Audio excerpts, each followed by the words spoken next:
Bueno, ¿ya? ¿Sí? Bueno, buenas tardes a todos, bienvenidos. Hoy vamos a hacer una pequeña presentación del Club Tocqueville. Es la sesión que hacemos en el Ecuestre. ¿Se me oye bien? Sí, ahora se me oye perfecto. Bueno, pues a mí me gustaría resaltar algunas cosas del Club Tocqueville, porque la verdad es que me ha hecho ilusión cuando lo estaba mirando, porque es una iniciativa de la sociedad civil, una cosa que yo valoro mucho, o sea, el darle un empoderamiento a la sociedad civil, porque llevamos unos años que parece como que la sociedad civil esté como muy apagada, y esta sociedad civil nace en Cataluña para contribuir y actualizar y difundir la visión de una Cataluña constitucionalista, plural y abierta, española y europea. Y dentro del manifiesto he leído dos cosas que antes comentaba con Josep que me han gustado mucho. Una es el concepto de la... Hablaba de la democracia, pero de la alta democracia, ¿no? O sea, como si la política fuese algo un poco banal, y parece como que esta asociación lo que pretende es incrementar o elevar el nivel de los políticos en la democracia, ¿no? Y otro concepto que me ha gustado también mucho es el del Big Thing. O sea, en vez de think tank, el Big Thing. O sea, pensar a lo grande en algunos aspectos relacionados con el tema, ¿no? Hoy Antonio no ha podido acompañarnos porque tenía clase y me ha pedido que haga esta presentación, y yo, sin más preámbulos, le paso la palabra a Josep, que presentará al ponente y hablaremos del tema de esta propuesta de ley de memoria histórica. Pues muchas gracias, José María, por otra vez la invitación, esa colaboración que tenemos tan fructífera ya con el Círculo Ecuestre, y por tus amables palabras para el club. Yo, sin más, lo que debo hacer es presentarles a Manuel Álvarez Tardío, que es nuestro ponente en esta sesión de hoy. El profesor Álvarez Tardío es catedrático de Historia de las Ideas, del Pensamiento Político y de los Movimientos Sociales y Políticos en la Universidad Rey Juan Carlos, doctor en Ciencias Políticas por la Universidad Complutense. Tiene una larga trayectoria académica, a pesar de que, como ven, pues es una persona joven, y esto hace que, digamos, haya tenido pues una producción muy intensa, una dedicación muy consciente, muy continuada a las tareas de investigación, que han girado sobre asuntos que hoy justifican plenamente que esté aquí con nosotros. Por un lado, su tesis doctoral, que dio lugar a un libro, el primero de sus libros, en 2002, sobre anticlericalismo y libertad de conciencia en la Segunda República Española. Ahí abre una vena de investigación sobre la Segunda República que ha dado otros frutos posteriores, sobre políticos, Gil Robles, sobre momentos, y enlazo con el final. En el año 2019 publicó una obra muy interesante y también muy comentada sobre las elecciones de 1936, las últimas elecciones antes del 18 de julio. Como hace el profesor Álvarez Tardío, con un estudio minucioso, con un estudio de ir a las fuentes, de ir desempolvando las actas, en este caso, de todos los resultados electorales, de todas las mesas, provincias, y por tanto llegar a una conclusión sobre aquellos resultados. Y en medio se ha dedicado a temas en parte relacionados, en parte a otras líneas de investigación que también son interesantes. En el año 2005 publicó en Gota a Gota un libro que yo considero imprescindible para entender la Constitución española del 78 en comparación con la Constitución del 31. Es la idea de cómo se llega a la democracia comparando el 31 con el 77-78. Los perfiles diferentes de los dos momentos, también de las dos constituciones. Una idea de democracia radical, si quieren, frente a una idea de democracia constitucional de consenso. Y también, más recientemente, en el 2017, publicó un libro, un acercamiento a Podemos, al partido Podemos, desde el punto de vista de un profesor de historia, el pensamiento, y por tanto situando las categorías, situando lo que es Podemos en estos términos. Por tanto, como ven, un bagaje, una trayectoria intelectual que nos va a servir para una mirada a lo que hasta ahora es un proyecto de ley de llamado memoria democrática, que se suma, o que viene a completar, la ley que en el año 2007, en el gobierno Rodríguez Zapatero, se aprobó sobre memoria histórica. La ley, por tanto, no está aprobada, está en curso, pero ya hay un texto, que lo pueden encontrar en la página web, y más importante seguramente que el texto articulado es la exposición de motivos. Los juristas en la sala saben la relevancia de las exposiciones de motivos, que luego se convierten en preámbulos de las leyes, porque ahí está explicada la intención, la voluntad del legislador, en este caso, por ser un anteproyecto de ley, la voluntad política del gobierno, que es el autor de este proyecto y, por tanto, de la exposición de motivos. Y ahí quedan muy claras las banderas ideológicas, quedan muy claras las intenciones, las acotaciones históricas que luego van a servir de límite y de contenido a la ley misma, y por tanto, desde este punto de vista, tenemos ahí ya el cuadro de intenciones y por tanto se puede ya hacer una valoración de lo que este proyecto significa en este momento histórico concreto. Yo por mi parte nada más. Solo quiero finalizar agradeciendo que esta tarde esté aquí en Barcelona con todos nosotros.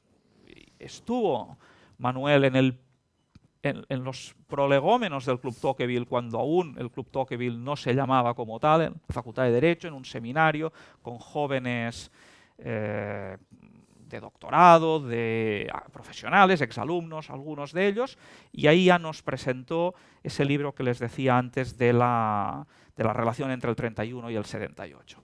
Hoy está aquí en un evento ya mucho más importante y por tanto te agradecemos una vez más tu presencia, también la de todos ustedes. Seguiremos el formato de siempre. Él intervendrá por unos 25 minutos y seguirá luego un coloquio con todos ustedes que tendrá una última parte en la cena, en los postres de la cena, que luego los que quieran pueden quedarse. Muchas gracias. Pues muy bien. No sé si se me escucha bien. Bueno, pues muy buenas tardes a todos. Gracias al Círculo Ecuestre, gracias a Josep María, gracias al Club Tocqueville. Es un placer, es un honor estar aquí con ustedes, con vosotros esta tarde. Un placer porque, primero, por la oportunidad de venir a Barcelona, que con actos académicos pues no siempre son muchas. Estamos tan cerca y tan lejos a veces desde un punto de vista académico. Y también por la oportunidad de estar con ustedes compartiendo un rato y charlando sobre un tema que a mí me apasiona, que me parece muy importante para entender algunas de las cosas que están pasando en la política española en los tiempos recientes, que es la cuestión de los usos políticos de la historia, ¿no? O, si quieren, de la memoria. Yo les confieso que habría preparado una intervención un pelín más larga, con lo cual voy a intentar sintetizar algunos aspectos importantes para dar pie al diálogo con todos ustedes y a las posibles preguntas que les surjan. En primer lugar, me gustaría, quizá por mi formación, por venir de pensamiento político, hacer una pequeña, pero yo creo que importante precisión, ¿no? Porque si nos metemos de lleno directamente en la cuestión de la memoria, creo que vamos a perder de vista un aspecto que yo creo que es importante. Y es que, en primer lugar, aunque algunos historiadores, a partir del 2002, empezaron a insistir en esta cuestión, y fuera de España también ha habido mucha producción sobre esto, yo creo que nunca está de más que insistamos en una cuestión muy importante, y es la que se refiere al término memoria, antes de nada, ¿no? Porque, tal y como se ha instalado el debate en la política española, parece que el término memoria, o memoria histórica, o memoria democrática, pues es un término que no plantea ningún problema, que es un término con el que tenemos que aceptar, con el que tenemos que trabajar, con el que tenemos que lidiar. Es más, hay veces que parece que el término memoria es equiparable a historia y que, por lo tanto, hablar de memoria es lo mismo que hablar de historia, o hablar de historia es igual que hablar de memoria. Entonces yo creo que sí que es importante empezar advirtiendo que esto, digamos, en el legislador español había una cierta reticencia, digamos, los dos grandes partidos del sistema de partido español, Partido Socialista y Partido Popular, sobre todo el Partido Socialista durante todo el tiempo que estuvo gobernando, tenían una cierta resistencia a utilizar el término memoria. Y aunque la ley del 2006 se divulgó, se conoció como Ley de la Memoria Histórica, realmente ese no era su nombre, tenía un nombre mucho más largo y más complicado. Esa prevención tiene que ver con la complejidad y con la complicación que plantea el término memoria. Desde un punto de vista político es un término apasionante, porque, en primer lugar, el concepto de memoria o el sintagma de memoria, si nos referimos a la memoria histórica, pues es un concepto que yo diría que es como muy intuitivo. Se podría decir que es como de sentido común, ¿no? ¿Quién puede negar, quién puede oponerse al hecho de la memoria histórica, ¿no? Todo el mundo parece que intuitivamente, sin grandes razonamientos ni complejidades, puede entender algo cuando le dicen memoria, ¿no? Si dijéramos, ¿qué queremos decir, por ejemplo, cuando hablamos de la memoria histórica del Holocausto o de la memoria histórica de la Guerra Civil? Pues no hace falta un gran conocimiento científico ni académico, ni tampoco ser una persona muy reflexiva para entender intuir qué significa algo, ¿no? ¿Y ese algo qué es? Pues da la sensación muchas veces de que el sentido común llega a dar de entender que al hablar de la memoria histórica del Holocausto estás hablando del recuerdo del Holocausto, ¿no? Entonces, hay una serie de trampas y de problemas con el término que son importantes desde el punto de vista político. Yo creo que ¿quién podría oponerse al hecho de que la memoria del Holocausto, o la memoria de la represión en la guerra civil, o la memoria de la violencia en una guerra civil es algo bueno? Nadie podría oponerse. Ningún político se atreverá en público a enfrentarse al término memoria, a decir que la memoria es mala o que la memoria democrática es mala, porque tiene unas implicaciones que entran en el terreno moral. O sea, hacen que automáticamente quien recibe el concepto, quien lo escucha, piense en términos morales, reflexione en términos morales. De tal manera que la batalla por la memoria histórica o por la memoria democrática es políticamente una batalla en el ámbito de lo público muy complicada, porque un político, un líder de opinión, no puede enfrentarse públicamente al concepto de memoria, porque el concepto de memoria implica digamos, aproximación moral al pasado. De tal manera que todo lo que va encerrado en el sintagma memoria histórica o memoria democrática, pues tiene que ser algo bueno, porque significa recordar algo malo, significa recordar algo desagradable, algo violento, para que no se vuelva a repetir. Entonces, desde ese punto de vista, esto creo que es relevante porque esto ayuda primero a explicar el problema de la posición del centro-derecha en España, la dificultad que tiene con el tema de la memoria, lo que le cuesta hablar de este asunto, y por otro lado, también explica por qué desde el ámbito de la izquierda, durante mucho tiempo a la izquierda del Partido Socialista, ahora últimamente ya también en el Partido Socialista, el término memoria pues, se utilizaba a menudo, porque permitía una simplificación del análisis del pasado que nos devuelve un pasado en términos de buenos o de malos. Y de esa forma, cuando se apela a la importancia de la memoria histórica o a la importancia, ahora últimamente, de la memoria democrática, nos estamos colocando en el terreno de la moral. Y en el terreno de la moral, en el ámbito público, en el ámbito político, pues solo hay blanco y negro. O estás con los buenos o estás con los malos. Pero no hay matices. Y por lo tanto es muy complicado oponerse o enfrentarse a la memoria. Pero la memoria tiene problemas. La memoria tiene problemas. Y yo quería hacerles 2 o 3 precisiones muy rápidas. La primera es que, como ya han advertido bastantes especialistas antes de que esto empezara a ser importante en España,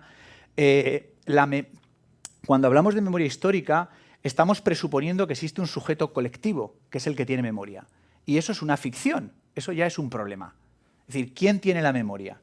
La memoria, las naciones, los pueblos, las comunidades pueden tener memoria. En principio, en términos, podríamos decir, científicos, las comunidades o los pueblos son construcciones artificiales. Por lo tanto, no pueden tener memoria, no pueden tener recuerdo de algo vivido. Podrán tener recuerdo de algo vivido los individuos que las componen, pero no las comunidades, no los grupos, no las naciones. Con lo cual ya hay una primera ficción complicada, una primera abstracción, que es la del sujeto que tiene memoria. No es extraño que el tema de la memoria siempre haya gustado mucho en ámbitos, digamos, más bien autoritarios, de gobierno autoritario, o bien en ámbitos con unos nacionalismos muy absorbentes o muy contundentes, porque en esos casos sí que interesa mucho potenciar la idea de un sujeto colectivo, de una identidad colectiva, en la cual queda subsumida, subordinado los individuos, las libertades individuales, las diferencias, y parece que todos tuvieran una única memoria, una única percepción.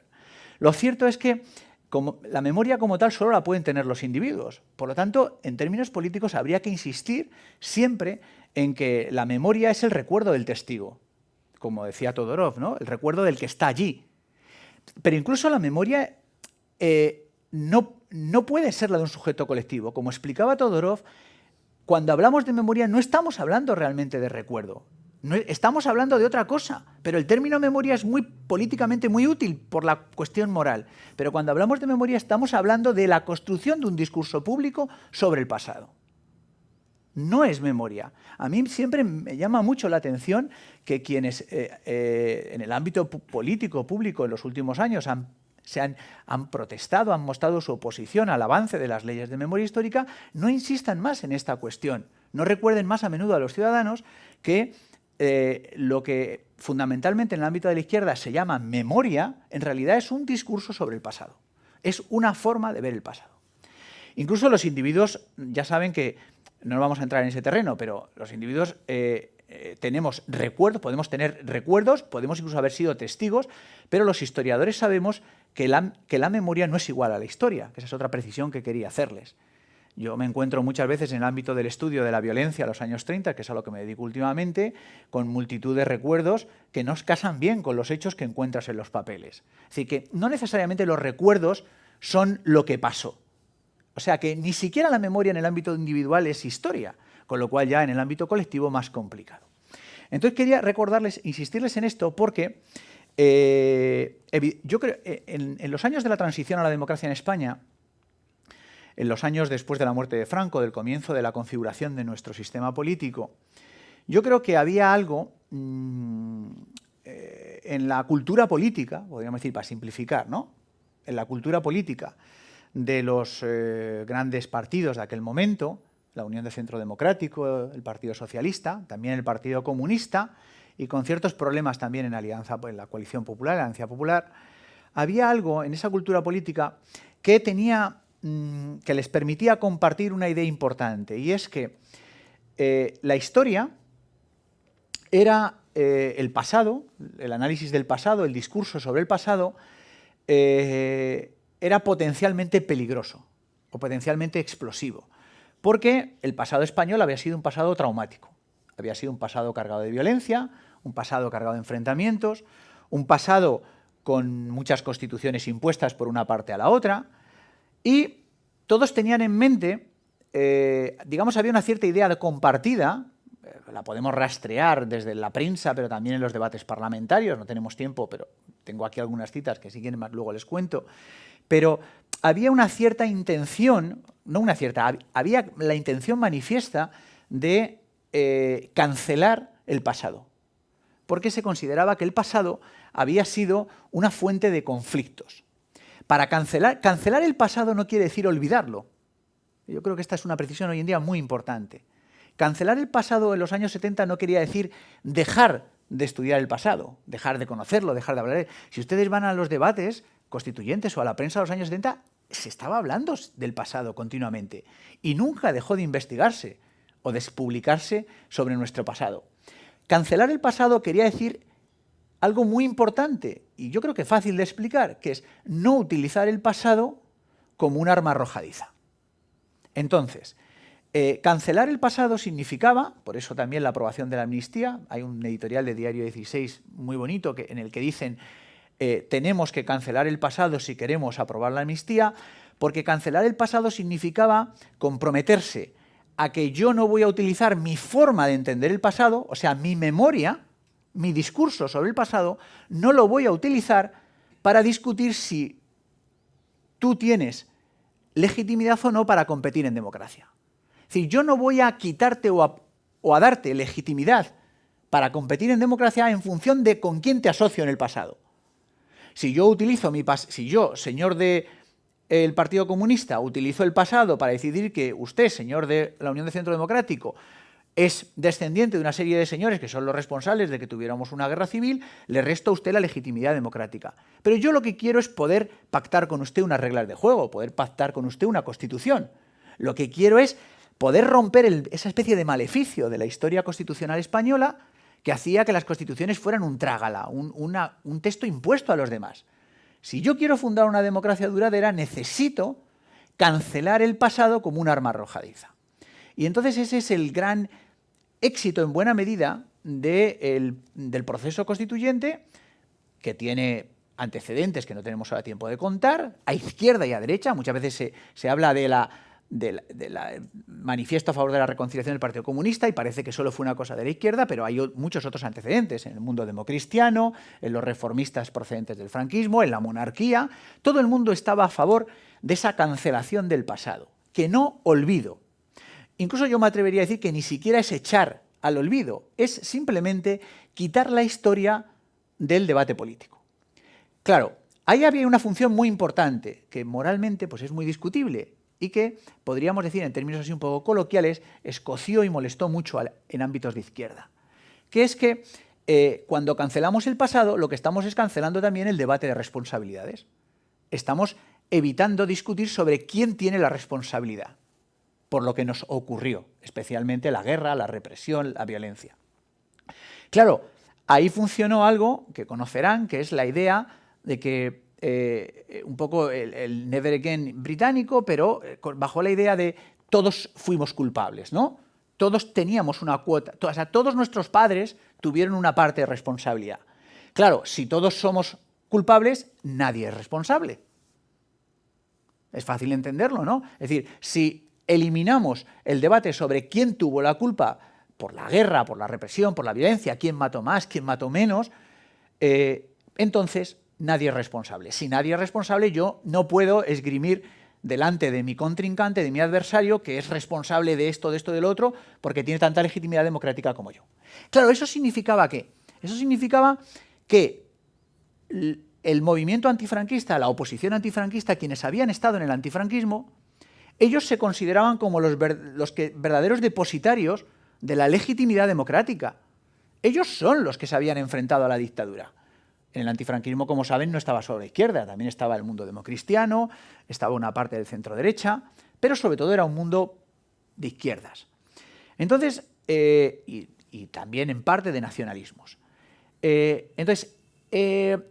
Esa cancelación del pasado y esa eliminación de responsabilidad permitió configurar una constitución, como se suele decir, de concordia o de acuerdo, pero, claro, evidentemente impidió que en el Parlamento se hiciera pues, algo que sí que se hizo en los años 30 en la República, que es utilizar el Parlamento como un sitio donde se decide cuál es el relato bueno o el relato malo, cuál es el relato adecuado o inadecuado sobre el pasado.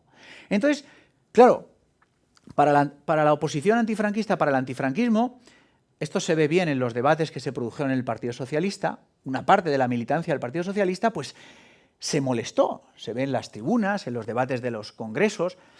El caso es que, bueno, Felipe González consiguió llevar el partido a una posición, digamos, de centro, una posición que podríamos resumir así mucho, moderada, pero tenía una militancia que no estaba de acuerdo con esa evolución. Y luego a su izquierda, también en el Partido Comunista, aunque el Partido Comunista jugó un papel muy importante en este discurso a favor de la reconciliación, también había una militancia que en apenas 2 o 3 años después de aprobada la Constitución, pues impugnó esa posición, se rebeló contra ella.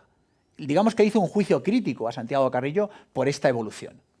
Lo que quiero contarles en definitiva es que la transición canceló el pasado, pero yo no tengo tan claro que cancelara definitivamente un cierto discurso en el ámbito de izquierdas que se quedó, podríamos decir, con el recuerdo de que la transición no había permitido honrar, no había permitido dignificar, no había permitido practicar eso que llaman ellos justicia transicional.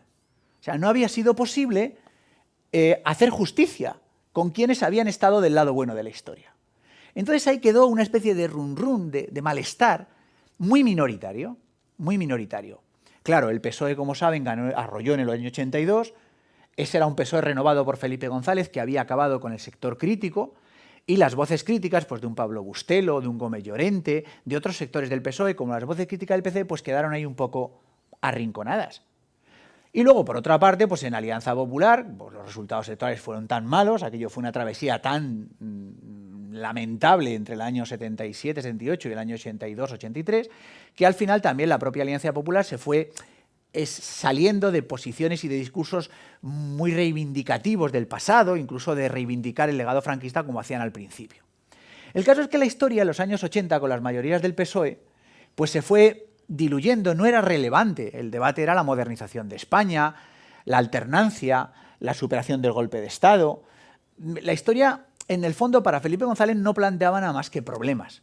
Se aprobaron algunas medidas referidas a la reparación económica, pues de víctimas del franquismo, sobre todo de gente que había luchado en la guerra y que no había que había dejado pues viudas, en fin, sobre todo medidas de tipo económico. Y así pues fue pasando prácticamente toda la década de los 80 y principios de los 90. En esta posición hegemónica del PSOE y con la de centroderecha reconstruyéndose, como digo, el debate histórico no era muy relevante. Pero a partir del año 92-93, cuando el Partido Socialista empieza a perder esa posición mayoritaria, pues ya observamos algunos síntomas de que hay una tentación, que es recuperar la cuestión histórica para el debate político y empezar a hablar de memoria.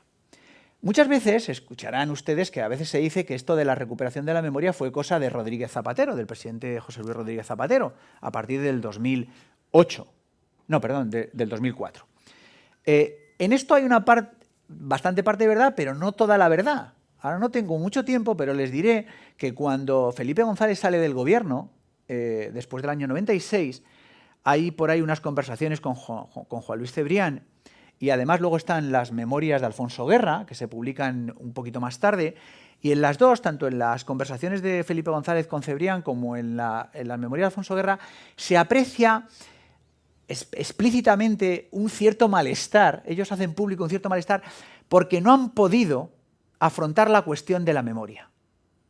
De hecho, pero no me resisto a leérselo, porque este es un tema que siempre me ha llamado la atención.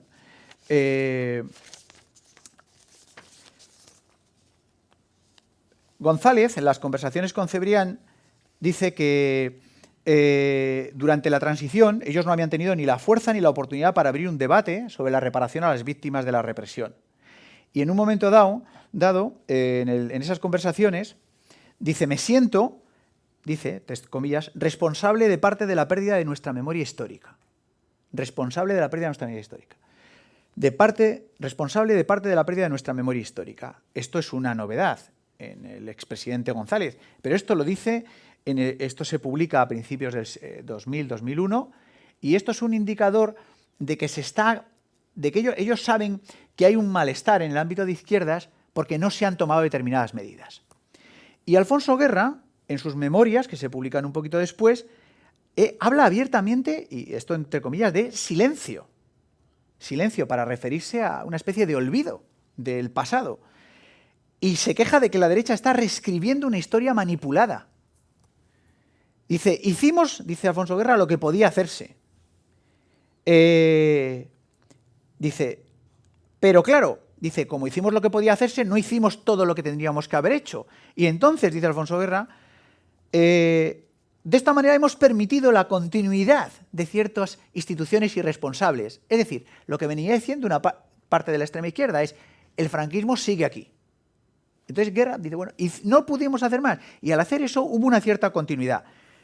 Dice, hemos impedido, dice Alfonso Guerra, una democracia completa. Y él dice textualmente, la memoria histórica es necesaria para una sociedad totalmente libre. Bueno, esto se lo cuento porque normalmente se le atribuye a Rodríguez Zapatero el comienzo del debate histórico, y hay que ser conscientes de que hay una evolución en el Partido Socialista que desemboca en Rodríguez Zapatero. Y a partir del año 2004, ya después de la durísima para la izquierda segunda legislatura de Aznar, muy complicada, esto también responde a lo difícil que fue digerir la mayoría absoluta del Partido Popular en el año 2000, pero no porque gobernara el Partido Popular, no porque, sino porque era la primera vez que la derecha ganaba en democracia de esa forma, ¿no? Después de un periodo larguísimo de hegemonía del Partido Socialista. Por lo tanto, fue una derrota dura porque, como saben, pues bueno, en buena medida se pensaba, muchos de ellos pensaban que la dulce derrota del año 96 pues iba a desembocar pronto en una recuperación del poder por parte del Partido Socialista. El caso es que llega Rodríguez Zapatero al gobierno y entonces es cuando verdaderamente empieza esto que tenemos ahora, que es la cuestión de la llamada memoria histórica. Por entonces no se habla mucho, no se habla de memoria democrática. De hecho, yo les podría citar en los debates parlamentarios el término memoria democrática lo utilizan los portavoces de Izquierda Unida, no lo utiliza el PSOE. Sobre todo son los portavoces de Izquierda Unida los que utilizan el término memoria democrática.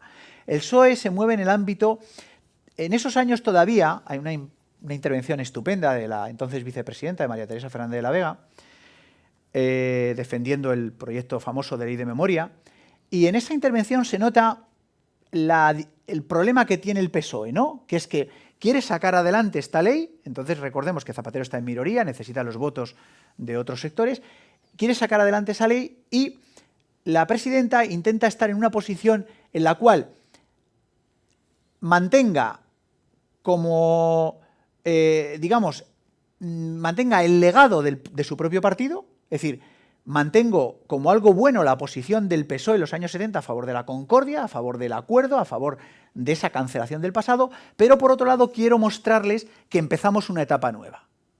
Y el PSOE arranca a partir del 2006, que lo declararon año de la memoria histórica, empieza a cruzar algunas líneas rojas que hasta entonces no había cruzado. No son muy complicadas, pero empieza a cruzar algunas líneas. Una, por ejemplo, es que cuando se aprueba el año 2006 como año de la memoria histórica, ellos hablan ya abiertamente de que la democracia española le debe mucho a la Segunda República. Con lo cual ya están identificando la democracia actual con la Segunda República, que eso no se había hecho por parte del PSOE. Empiezan también a introducir un cierto lenguaje que ya complace a ámbitos que están más a su izquierda, en términos de reparación de víctimas, necesidad de justicia. No todos fueron iguales. Pero aún así, en aquel momento, 2007, 2008, si vemos a los portavoces de Izquierda Unida, a los portavoces de la minoría republicana catalana, los vemos enfadados porque el PSOE no da el paso en virtud del cual habla abiertamente de la necesidad de recuperar la memoria del antifranquismo. El PSOE en aquel momento no quiere decir abiertamente que todos no fueron iguales y que hubo unos malos y que por lo tanto frente a esos malos hay que recuperar la memoria de los buenos y que esa es la verdadera memoria democrática. Eso se lo echa en cara el portavoz de Izquierda Unida a María Teresa Fernández de la Vega. Le dice, bueno, vamos a ver, aquí no somos equidistantes, aquí hubo un pasado y aquí en la transición se canceló el juicio sobre el pasado, pero hay unos que estaban en el lado de los malos y por lo tanto estos que estaban en este lado no pueden ser nuestro referente para la democracia. Y memoria democrática quiere decir potenciar el recuerdo de la Segunda República, potenciar el estudio y hacer algo más simplemente que abrir fosas y que buscar desaparecidos. Significa la memoria democrática, significa dignificar la lucha contra el franquismo. El PSOE frena. Bueno, no tengo tiempo de contarlo, pero el PP se encuentra con un problemón en aquel momento. El PP no acepta entrar en una vía de diálogo con el PSOE de Rodríguez Zapatero a propósito de la memoria. El PSOE acaba pactando esa ley, no cede la reivindicación fundamental de Izquierda Unida, que es que declarar nulos los juicios del franquismo, y en algunas otras reivindicaciones, y aquella ley de la memoria queda como algo un poco descafeinado, pero que tuvo un gran impacto cultural. Y estos son los antecedentes con los que llegamos a la ley, al anteproyecto actual. El anteproyecto actual es una evolución que muchos, yo personalmente no creía que el PSOE iba a hacer, porque significa dos cosas muy importantes. Una, a mi juicio, es un juicio crítico contra su propio pasado. Es decir, el PSOE con este anteproyecto está cuestionando su propio papel en la transición, porque está viniendo a asumir algo que hasta ni con Rodríguez Zapatero se hizo. Está asumiendo que en la transición no se hizo lo suficiente por quienes habían luchado por la democracia y que por lo tanto esta democracia es deficitaria. Esta democracia tiene algo que no la hace plena, porque no hemos sido justos con quienes lucharon por la democracia. Claro, ha habido un cambio muy importante en estos años. como saben todos ustedes, que es la aparición de otro partido, de otro grupo, que es Podemos. Y Podemos ha tenido un discurso muy potente y muy movilizador y muy activo como grupo de presión en este campo, en el campo de la llamada memoria y en la asunción del discurso de que la democracia es una democracia fallida, deficitaria, deficiente, porque la transición permitió la continuidad del franquismo. Y esa continuidad del franquismo se debe en buena medida a que no hemos querido decir que la democracia fue posible gracias a los que se dejaron la piel y la vida en la lucha contra el franquismo. Entonces, el anteproyecto, si lo leen, verán que asume el discurso de que la democracia en España buena fue la democracia de la República, que esa era heredera de una serie de constituciones, es un poco lamentable cómo citan solo algunas constituciones y no otras, y en virtud de esa tradición, que es básicamente la tradición progresista, se intenta enlazar la democracia actual con eso. Este es un salto muy importante, porque significa, por lo tanto, abrir, diríamos, el melón del debate sobre el fracaso de la República. Politizamos el debate sobre el fracaso de la República y venimos a decir que la guerra es el resultado de la oposición de quienes no querían la democracia republicana. Por lo tanto, para que tengamos una verdadera democracia, tenemos que rendirles homenaje a ellos.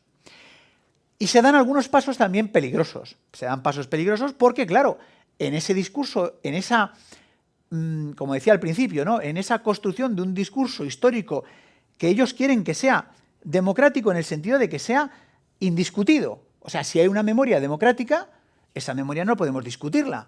Es una memoria firmada y consolidada.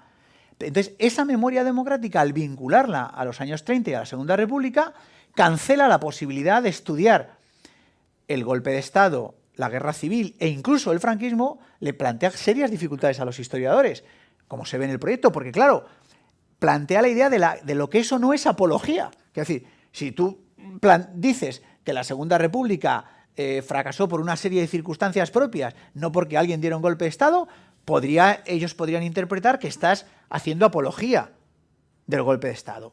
Si dices algo que se parezca al discurso típico franquista sobre la Segunda República, se podría interpretar como apología del franquismo.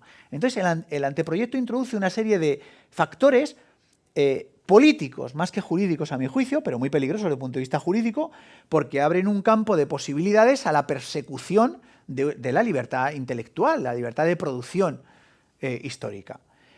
¿Por qué? Y vuelvo ya a lo del principio y me callo. Porque, en buena medida, ahora ya se habla abiertamente de memoria democrática. Ya no se habla de memoria histórica. El anteproyecto, si no recuerdo mal, habla de memoria democrática. Y eso es un salto cualitativo muy importante. Porque lo que se está diciendo ya entonces es que hay un discurso público sobre el pasado que es el correcto. Hay un discurso público sobre el pasado que es el que todas las instituciones tienen que potenciar. De tal manera que, oye, si un ayuntamiento celebra unas jornadas porque quiere homenajear a algún ministro administrativista de la dictadura, pues tendrá problemas. No vaya a ser que se pueda interpretar como apología del franquismo. Es decir, se abren una serie de campos un tanto peligrosos, además por la forma en que está políticamente redactado el texto, ¿no? Se llegó a hablar también, yo creo que en el anteproyecto no lo han incluido, pero antes de ese anteproyecto se llegó a hablar de la posibilidad de establecer una especie de comisión de la verdad. El anteproyecto, si no recuerdo mal, recoge una especie de comisión, pero no es lo que se quería al principio. Parece que el PSOE frenó. El PSOE quería que hubiera una comisión que fuera como una especie de tribunal de historiadores que decidiera lo que está bien y lo que está mal en el ámbito del análisis histórico de la política española del siglo XX. Y al final se quedó una especie de comisión más diluida. Pero está ahí. O sea, se han dado pasos que yo considero que son preocupantes porque no tienen nada que ver con una reivindicación legítima, como es, por ejemplo, pues gastar algo más de dinero en que los especialistas levanten alguna fosa más, en potenciar un buen debate historiográfico que permita ir perfilando cada vez mejor la cuantificación de las víctimas, porque este es un debate abierto en el que seguimos los historiadores de los años 30. Todavía no sabemos y no hay consenso acerca del número de víctimas. De hecho, se manejan cifras en algunos casos muy disparatadas, Entonces, todo lo que sea potenciar el debate histórico, todo lo que sea potenciar el estudio histórico, todo lo que sea potenciar la recuperación de restos, la identificación de restos, yo creo que es positivo. Ahora bien, lo que resulta inquietante es la vinculación entre una reivindicación del pasado y el uso político de esa reivindicación del pasado. Porque claro, como decía al principio, nos coloca en un terreno moral, en virtud del cual, si estamos contra eso, no somos demócratas. Y eso es en buena medida el problema que además que tienen pues, los partidos que no estén completamente de acuerdo con ese anteproyecto, que en el ámbito del debate público lo tienen complicado, porque ¿cómo te vas a enfrentar tú a la memoria democrática? ¿Acaso no eres demócrata? ¿Cómo vas a estar en contra de la memoria democrática? Bueno, yo creo que con esto, si quieren, podemos iniciar una charla, un turno de preguntas. Pues muchas gracias, Manuel, por esta intervención, yo creo un cuadro tan completo. Es importante el anteproyecto, pero es muy importante cómo se llega al anteproyecto. Por tanto, yo creo que ahora podemos abrir ya veo varias manos, pues si se quieren simplemente presentar. Ahora, lo digo para que lo sepan, ya se cierra la transmisión de esto, o sea, ya no se graba, y por tanto pueden hablar con toda la libertad que quieran. El límite son ustedes mismos.